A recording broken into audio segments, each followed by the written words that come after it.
Yeah, I mean, you could see it that way, but like, who else is kind of pushing and building these bills for crypto, other than BitBoy?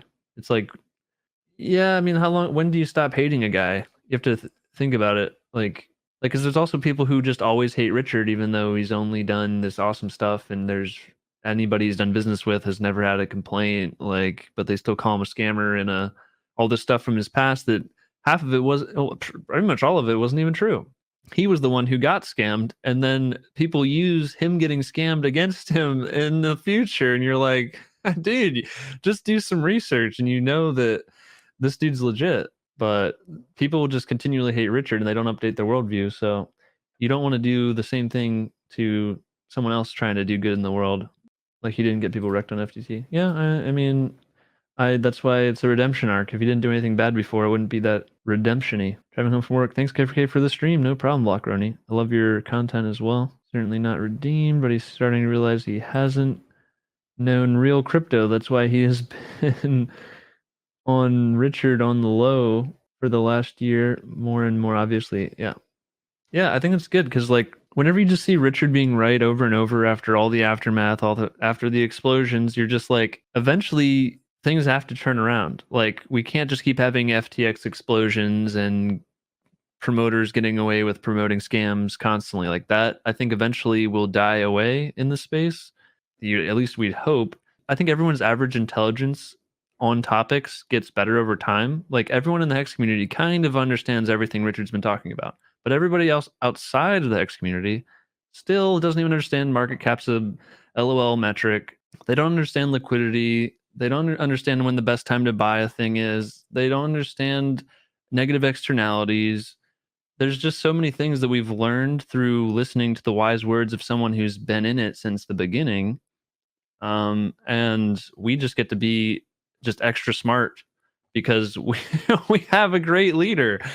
But I think over time, as we grow, I don't know if everyone will become a Hexagon, but like it seems like the people who become Hexagons actually know more about crypto and the real stuff. We're not just trading charts and, "Ooh, I'm leveraged up. What are you leveraging?" "Oh, I'm short the market." "Why are you short? It's a bad deal. Most of the stuff goes up all the time. You're going to get wrecked on a scam wick." Like most of these people just don't get that. And they'll just they'll even pay for a course that tells them how to lose their money faster, margin trading, and they'll believe it. My disappointment is immeasurable, and my day is ruined. And then they'll go and lose all their money, and then they don't have any money to invest in the real projects. So it's so much better when we can get to people before they get wrecked. But sometimes it's only after they get wrecked, and you got to drive the point home hard so it actually sticks in their head that, hey, stop listening to these guys who are leading you to the slaughter and join Team Win. And then when we have more people with the general knowledge upgrade, I think we're going to get less people falling for these scams because maybe in general, like imagine if 95% of crypto was already hexagons and we were already said no margin trading, whatever. If a guy pops up and he starts talking about margin trading, guess what? All the crypto community would probably be like, yo, this guy is just scamming. Don't, obviously, we know crypto is not about margin trading. It's about holding your own keys. It's your money. No one can take it from you. Highest appreciating asset class in history. LOL, keep it going. As we grow in number and grow in intelligence in general, I think we just get less and less of this scam stuff people getting away with it. And we won't stand for as much, not debauchery. What's the word? I just like saying that word. All this fraud actually, yeah, happening on the centralized exchanges. Now that it's come out in the open and on the biggest exchange, FTX, that was up and coming. Oh, the golden child. Look how good he is. He drives a Civic or something, and he wears long socks. Anyway, it's like obviously that was just a big marketing scheme, and he's running like what's it called, a flywheel scheme, where basically his money comes in, you just tossing it all around through all your companies and funding your own self and getting he creates his own token that he leverages up on and doesn't let anyone else sell and gets his employees to buy it and then wrecks all of them when they go insolvent. Like, dude, that guy did so much damage to so many lives, it's not even funny.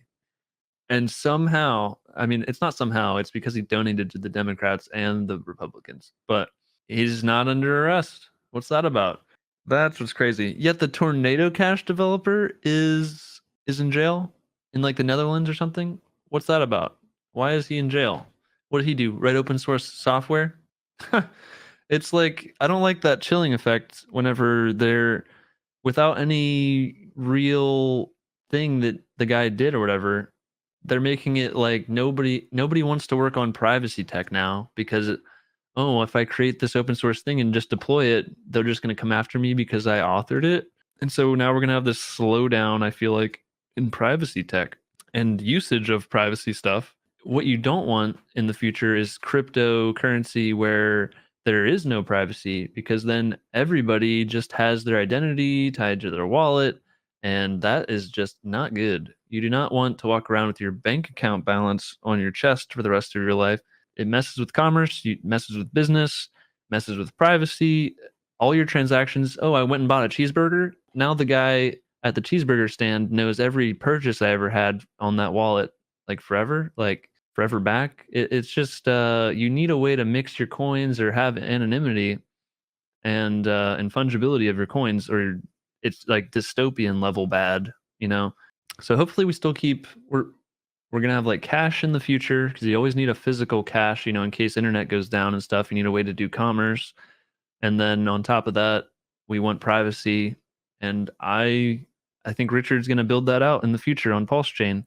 So that'll be another great reason to come to Pulse Chain. Hey, look, we actually have great privacy features, and it's all compatible just like it is on Ethereum because we're basically Ethereum 2.0 over on Pulse Chain.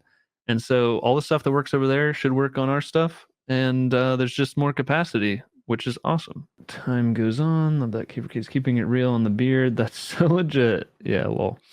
Yeah. You're lucky it's 720p because of StreamYard, or you'd be like, oh man, what's going on there? It's not even. That's why I'm turned this way because then you can't tell that this one's way longer over here. But yeah, I'm not gonna let myself back down on my word about not shaving till Pulse Chain, even though, dude, I am not enjoying sleeping on this thing. I don't know how you guys enjoy the wearing the beards. Maybe if it grows in better or differently, or if you trim it or something, it feels better. It's like fun to pull on and stuff, but yeah, I mean, I'd like it more if I could, you know, manscape it some, and then it'd probably look way better. If it looked way better and was shorter, I'd like it more.